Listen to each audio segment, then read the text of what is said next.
Hello and welcome to my show. My name is Rishanka Jones, and today I'll be discussing a topic that basically goes on in every parent's mind in the United States: whether I should send my kid to public school or private school. I know this keeps a lot of parents awake at night, and it personally did keep me awake at night. So I really want to help other parents by giving them tips and facts and helping them make an informed decision today. If you think this is going to be helpful to you, please like, subscribe, and share, and stay on for the rest of the video. All right, so let's break it down into the 5 great things about public schools. First is they're free of cost. You don't have to pay any tuition, you don't have to pay any extra fees for uniforms or any kind of sports. Number two is they have to cater to all kinds of students and kids, whether they have a learning disability or any other kind of disability or need extra help in any area. A public school will help and provide that service for free. Number three, it has kids from all sorts of races, religions. There is no disparity. Everybody is welcome, which really kind of prepares your kids for the real world. And they know that they're different kinds of people of different races, different colors. So personally, I feel that's the number one point a parent should consider when they're deciding on a public or a private school. Number four is that usually public schools, especially in areas where they have a higher funding, have way more than what a private school can offer.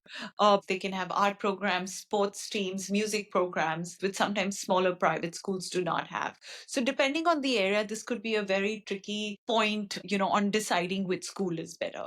And last but not the least, the fifth point is that public schools have to follow government rules, which means there's independent testing done by the government. They're constantly making sure that all the students in a particular class are reaching benchmarks that the government has set for a certain standard. Now let's move on to the downsides of a public school.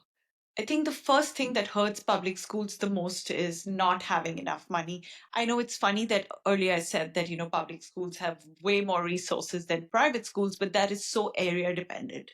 If your public school is in a poor area where the salary or median income is not high, that means that the public schools cannot get more taxes, which means the teachers are not paid well and the resources are less as well. The second thing is that public schools usually have bigger classes than private schools. The ratio is usually, say, one teacher to 20 to 22 kids, and in private schools, it is one teacher to 12 kids, which means that a teacher cannot really give as much attention to your child if your child needs that extra push or extra attention. Third and very important point, which I'm not a big fan of, is the focus on testing. So government has certain rules about testing and different kinds of testings, or whether it's an English language test, a math test. And as you know, government in most countries is very set in their ways and are not accepting to make new changes, which means that the teachers are basically teaching the kids to learn how to test and more focus on, learning how to be a very good test taker. Now that we know the pros and cons of public schools, let's move on to private schools. Starting with the pros. Private schools have smaller classes. The ratio is 1 is to 12, sometimes 15, meaning that your child is definitely going to get more attention from a teacher. The other thing is there's a very specific focus. For example, if you're looking for, your child to learn about a religion, or you're getting them ready for college, or you're focusing on a specific goal or a learning pattern, then private school may be your option.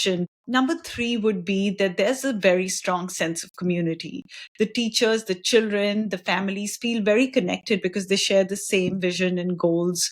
The last one is that private schools definitely have more freedom to do what they want when they want. Since there are no government regulations, private schools can definitely be more creative in what they teach and in the ways they teach. So I know a lot of private schools in the Maryland area where their entire teaching is done in the outdoors.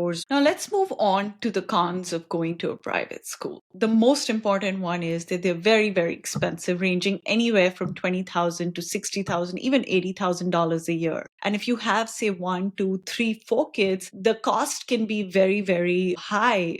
So it can be a big strain on your family's budget. The second thing is that private schools are less diverse, meaning you're not going to find kids from different backgrounds, especially low income backgrounds. But if you want your child to get a real life experience, you're not going to find that in private schools, mostly because of the high tuition cost. The next one is less help for special needs. So if your child needs special help or special learning help, private schools, they may provide it if you request and are ready to pay extra, but they're not required to do that by law as opposed to public schools where by law, you're supposed to be having a separate program where you're using tax dollars to fund a certain program for children with special needs. So again, that's something you should consider depending on your child's needs. The last one is obviously there's less oversight. The government has different kind of regulations that the teachers need to follow, different kind of certifications that each school needs. In a private school, you will have to go out there and do your own research on the quality of the school because the government is not responsible and there's less oversight. So, how do you decide which school is best for your child? And the simple answer is you just have to see what's best for your family. I know it's a very frustrating answer, but that is the fact. You do need to consider so many things when you're deciding on what school to choose for your child. Number one, are you looking for something more religious? Are you focusing on sports? And which school is meeting that need for you? Number two is what does your kid need at that stage in his or her life? You can always change from public to private or private to public, but you should look at your kid at that particular age and stage in life. The third is, of course, look at your pockets. Look at your budget. How much do you want to allocate towards schooling costs from your budget? Also, go talk to as many people as you can. Go to the schools, take a tour, talk to teachers, especially in private schools, I would say, make sure they're accredited, understand what are their teaching methods. With public schools, I would say, again, go tour them, make sure that they have certain programs that you're looking for, because not all public schools are funded to have extra programs. And then I think the last and one of the most important factors for me, especially when I am deciding on a school for my child, is travel. You want the school to be accessible when there's an emergency. So make sure you are deciding on a school that is close to either home or work.